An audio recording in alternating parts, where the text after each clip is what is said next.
Bonjour à tous, je suis hyper contente de vous retrouver aujourd'hui pour un update lecture. Et oui, aujourd'hui je vais vous présenter la saga Felicity Hadcock de Sophie Jomain. J'ai la version de France Loisirs où ils ont assemblé le tome 1 avec le tome 2. Présentement j'ai lu le tome 1 et 2 et le tome 3 et 4. Donc j'ai un avis assez global et assez concret sur la saga.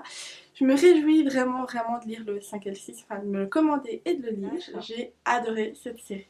Mais pourquoi? La saga Felicity Hadcock, c'est vraiment une saga qui est très mitigée au sein de la communauté des lecteurs. Certains ont adoré et certains ont détesté. Donc personnellement, ce qui m'avait vraiment mis à doute à commencer cette saga, c'était vraiment le nombre d'avis négatifs qui était vraiment purulent. Donc en plus j'avais déjà commandé le tome 1 et 2. Du coup, et j'étais là, mais j'ai envie de le lire. Enfin, il faut que je le lise, il est dans ma palle. Mais avec autant d'avis négatifs, franchement, ça me donnait pas du tout envie. Et bon, j'ai pris mon courage à deux mains et j'y suis allée franco. Et franchement, j'ai pas été déçue, j'ai vraiment adoré. Ça a été vraiment une belle surprise. Ce n'est pas le premier livre que je lis de Sophie Jomain et franchement, j'adore cette auteure. Tous les livres que j'ai lus jusqu'à présent, j'ai eu aucune déception.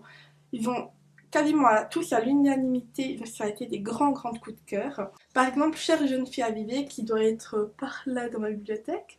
Donc le tome 1 et le tome 2 c'était d'un commun accord. C'est vraiment des livres mais j'ai eu des immenses coups de cœur. Je les ai lus genre en 1-2 jours. J'ai vraiment adoré. Et la série des étoiles de Nosred. Donc oui, je n'ai lu que le tome 1. Honte à moi, je le sais. Mais bref, c'est rien que ce tome-là, j'ai adoré l'univers, les protagonistes et tout. Donc faut que je m'y mette pour continuer. Mais bref, revenons à nos moutons avec Felicity Hadcock. Donc de quoi ça part? Nous allons suivre les aventures de Felicity Hadcock, donc je pense que vous vous en doutiez un petit peu, bref.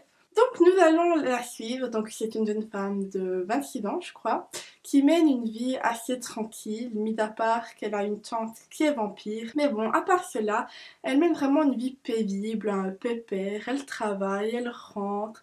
Elle fait un bon bain, elle est tranquille. Bon, comme un peu tache noire au début de l'histoire, donc c'est sa maman qui est décédée il y a quelques années d'un cancer je crois. Et elle avait toujours vécu seule avec sa maman, donc elle n'a jamais connu son père. Dans son travail, donc elle a une collègue en particulier avec laquelle elle a beaucoup d'affinité, Daphné. Et un soir, donc c'est vraiment au tout début du premier tome, et ces deux amis se rendent dans un bar à Londres qui se nomme La Fièvre de samedi soir. Daphné se rendait à un rendez-vous cette soirée-là, donc elle est déjà bien occupée, en laissant un peu Felicity, voilà, vaquer à ses occupations. Et c'est là qu'elle va rencontrer un grand homme ténébreux, les cheveux longs noirs jets. Enfin bref, le beau mec ténébreux a tombé par terre. Étant un petit peu beaucoup alcoolisé, il s'ensuit ce qui doit s'ensuivre. Et c'est là on peut dire que tous les ennuis commencent. Jusqu'alors qu'il menait justement sa parfaite petite vie tranquille, elle se retrouve chamboulée par une horde de vampires qui viennent squatter son jardin.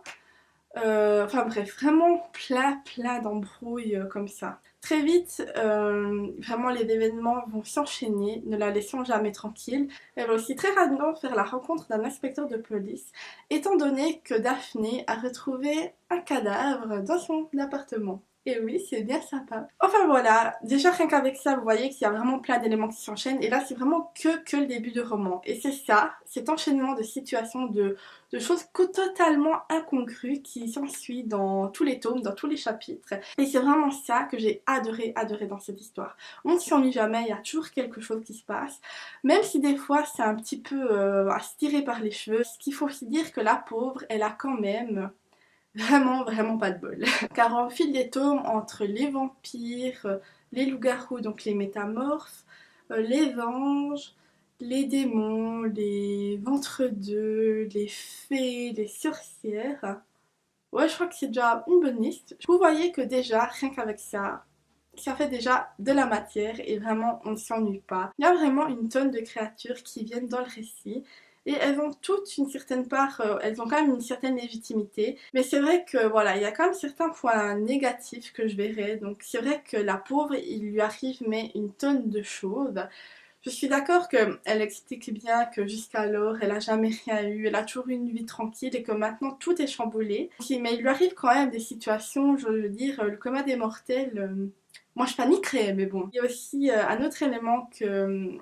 ouais, moi je suis pas trop fan dans les romans, c'est quand il y a des triangles amoureux. Donc certes dans la série Felicity Hadcock, je trouve qu'il est pas mis beaucoup en avant, en tout cas on n'en parle pas tout le temps.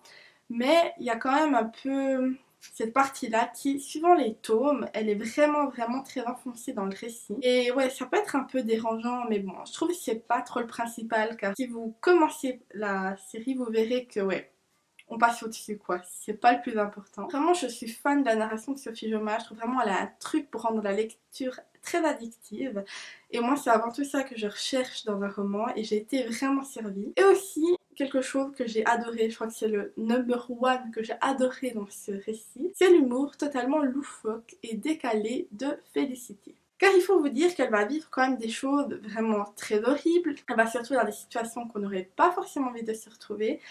Et là, elle arrive, elle te sort une petite blagounette, complètement rien à voir et complètement décalée. Voilà, il y a genre rien du sang partout, mais allez, on fait une petite blague. Enfin voilà, j'ai vraiment adoré ce côté décalant. Et franchement, c'est pour ça que j'ai continué à lire jusqu'au tome 4. Et vraiment, je me réjouis de lire le tome 5 et 6. C'est vraiment une saga que j'ai adoré et que je vous conseille fortement. Je suis bien consciente que c'est vraiment le genre de saga où soit on aime, soit on n'aime pas. Mais bon, vous n'avez rien à y perdre d'essayer au moins quelques chapitres et après vous verrez bien. J'espère que cet avis vous aura plu, qu'il n'est pas trop parti dans tous les sens et que vous avez compris la substance de cette vidéo. En tout cas, moi je me réjouis de vous retrouver dans une prochaine vidéo. Je ne sais pas du tout encore qu'est-ce que ça sera, mais bon.